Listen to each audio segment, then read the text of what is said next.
Côté français, eh bien, dans la vallée de Chamonix, eh bien, évidemment, une fois qu'on a libéré la vallée, on va pousser sur la crête frontière, on va aller occuper le refuge Torino. On occupe le refuge Torino avec une vue directe sur ce qui se passe en dessous. Alors on va l'occuper à l'époque, on n'est pas encore armée régulière, on est début octobre, ça sera du maquis, FFI. Et c'est là où M. René Boson faisait partie de cette équipe qui occupait le refuge Torino. Et puis le 2 octobre, eh bien, René Boson va partir avec Arthur Franquino, pour aller chercher un poste radio, par le sien était défaillant, et avec lui, Émile Allais, pour regagner la vallée. Ce qui fait qu'ils ont laissé là-haut 13 hommes. Je vais dire le nom quand même, parce que certains vous les connaissez. Francis Balma, Lucien Tivierge, Nico Caglia, Alfred Payot, René Balma, Arsène Lucchini, Gérard Ancel, François Cocose, René Berton, un Luciano Maggiora, c'est un Italien qui était un des responsables de la résistance dans la Haute-Vallée de Courmayeur, et un jeune Italien, Zanella. Alors, M. Boson en a beaucoup parlé, lui il a rencontré des gens qui ont connu Torino, mais il est vrai qu'on n'a personne qui était dans le refuge même pour savoir comment tout s'est vraiment déroulé, surtout 70 ans après. Moi j'ai essayé de faire la synthèse avec Pierre Duprat, M. Boson m'a corrigé des choses, donc ce qu'on va raconter est juste à 80%, 90%, mais jusqu'à quel point? Alors, les Français sont dans le refuge, il fait un assez mauvais temps, et puis on ne pense surtout pas que les Allemands vont venir. Les Allemands sont au petit Saint-Bernard, et pourquoi montraient-ils attaquer Torino? Parce que de Torino, on voit les arrières allemands, on peut voir le dispositif. Imaginez, on voit des troupes arriver à Courmayeur, c'est qu'ils vont tenter quelque chose contre le petit Saint-Bernard. Torino est un nid d'aigle. Torino, il faut s'en emparer. Et les Allemands, ils vont lancer une attaque. Oh, ils ne vont pas être bien nombreux pour lancer l'attaque. Alors ça va être un officier et 7 hommes du 2e bataillon du 100e régiment de la Gebirgsdivision 5. Donc 8 hommes, c'est pas énorme. Je pense qu'ils sous-estiment les effectifs français. On n'attaque pas à 8, 13 hommes. Surtout, on ne sait pas sur quoi on va tomber. Alors ils vont monter sans se faire remarquer. Normalement, les personnels du téléphérique La Palue-Montfréty devaient couper l'électricité du refuge Torino pour donner le signal d'alarme que les Allemands montent. Mais les Allemands, eh ben, ils ne sont pas comme dans les films, ils ne sont pas toujours bien bêtes. Et là, ils vont monter discrètement le soir, en pleine nuit, arriver au Montfréty, puis ils vont continuer et ils vont arriver le matin à Torino. Le matin, René Boson, vous êtes parti en taux vers 8 heures. Les Allemands, eux, vont arriver autour du refuge aux alentours de 10 heures. Normalement, il y a une relève, une garde. Que s'est-il passé? On traîne un peu des pieds, on boit un café, on discute un coup. La sentinelle n'est pas là. La sentinelle n'est pas là, et tout d'un coup, les Allemands ont progressé, ont rampé. Ils sont armés de grenades à manche, de pistolets mitrailleurs, de Sturmgewehr. Vous voyez la Kalachnikov des banlieues, eh bien c'est ça, mais pour les Allemands. Ils sont super armés, super entraînés. Parmi eux, eh bien, il y a un homme qui va faire parler de lui, c'est Anders Ecker, celui qui, Eckmer, pardon, je prononce mal, je ne parle pas allemand, celui qui a vaincu la face nord des Grandes Jorasses, qui fait partie du détachement d'attaque allemand. Ils vont progresser, se coller contre les parois du refuge, et c'est à ce moment-là que Balma voit passer une silhouette.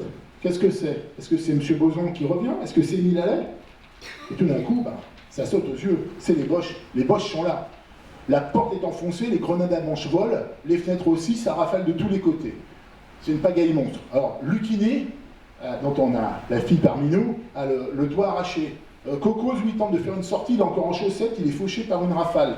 Berton, qui faisait la cuisine, il est tué, on le retrouvera avec la gamelle, la casserole sur la tête. Dans le refuge, il y a de la fumée, ça tire de tous les côtés. Alors Henri Kortz, un ancien du pont Sainte-Marie, lui va essayer de relancer une grenade à manche. Elle lui explose, il meurt directement. C'est vraiment très dur. Il y a Ancet qui est blessé aussi. Et les Français, eux, ils avaient un fusil mitrailleur, mais il était démonté sur la table. Le temps de le remonter, c'était un peu dur. Vous voyez un peu. Et tout ça, ça se passe en quelques fractions de minutes. Vous imaginez, on ouvre la porte, on enfonce les grenades à manche, ça vole de tous les côtés. Et depuis l'étage, par contre, il y a un homme. C'est Nico Caglia qui est là, avec son mousqueton, et lui, il aligne l'officier allemand. Le sous-officier essaye de tirer son supérieur, il se fait tuer aussi. 7 Allemands, déjà 2 tués, il en reste plus que 5. Alors qu'est-ce qu'il faut faire pour que ce forcené arrête de tirer? Eh bien, on va faire sortir dehors les survivants et on va menacer Caglia que si il n'arrête pas de tirer, on va exécuter les camarades. Et Caglia, voulant épargner la vie de ses copains, eh bien, il va se rendre.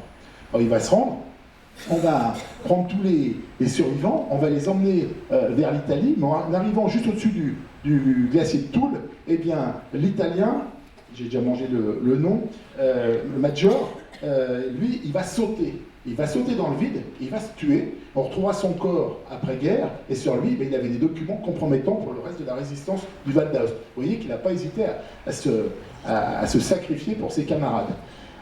Les Allemands vont emmener leurs tués avec les survivants, et puis ils vont laisser là-haut les corps des 3 pauvres malheureux qui sont étendus. Et alors, M. Boson m'a raconté, lui pourra le faire, vous pouvez intervenir quand vous voulez. Il va revenir avec son poste radio, il va arriver le premier là-bas, et il va se rendre compte de ce qui s'est passé. Et oui, Torino est attaqué, le refuge est saccagé, parce que le but des Allemands, c'est qu'on ne réoccupe pas. Ils auraient pu mettre le feu, ils laissent ouvert, ils éventrent les Malaccas, tout est éventré, tout est cassé. De là, il va repartir, donner le signal de ce qui s'est passé, et on va faire monter des renforts, 2 groupes qui vont arriver là-bas, et qui vont constater les dégâts. Et on se rend compte que Torino a occupé. C'est trop dur. Il faut ravitailler par le col du Midi, il faut traverser le glacier du Géant. Pour ravitailler un poste, on ne peut pas. Eh bien, on va décider d'évacuer Torino et de se replier sur le col du Midi. Alors là, on a vu du maquis. Monsieur Boson, vous voulez rajouter quelque chose? N'hésitez pas. Hein. Simplement pour dire que nous étions partis de Torino pour aller chercher un nouvel appareil radio, un lingaphone, car mon appareil, j'étais radio à ce moment-là, radio, et j'étais commandé par le lieutenant Madère que vous avez vu tout à l'heure et qui a servi d'interprète lors de la reddition des Allemands à Chamonix. Donc nous sommes partis avec Émile Allais qui lui rentrait pour mettre au point les premières chaussures de ski à double lassage. Donc nous sommes allés jusqu'au col de Midi avec Arthur Franquino. Nous avons mangé, récupéré l'appareil et nous sommes repartis tous les deux vers Torino. Mais étant donné que j'étais beaucoup plus jeune et peut-être meilleur skieur, je suis arrivé bien avant lui, après le col du Flambeau à Torino, et là j'ai découvert le désastre. J'ai notamment découvert Berton qui était sur la terrasse avec une couverture sur lui, et ils avaient mis sur la couverture une couronne de pin. Ça reste gravé dans ma mémoire. Et Émile Allais, c'est pas que nous sommes revenus en arrière, j'ai rencontré Franquino au col des Flambeaux. Je lui ai dit, écoute, il faut vite que nous retournions au col du Midi.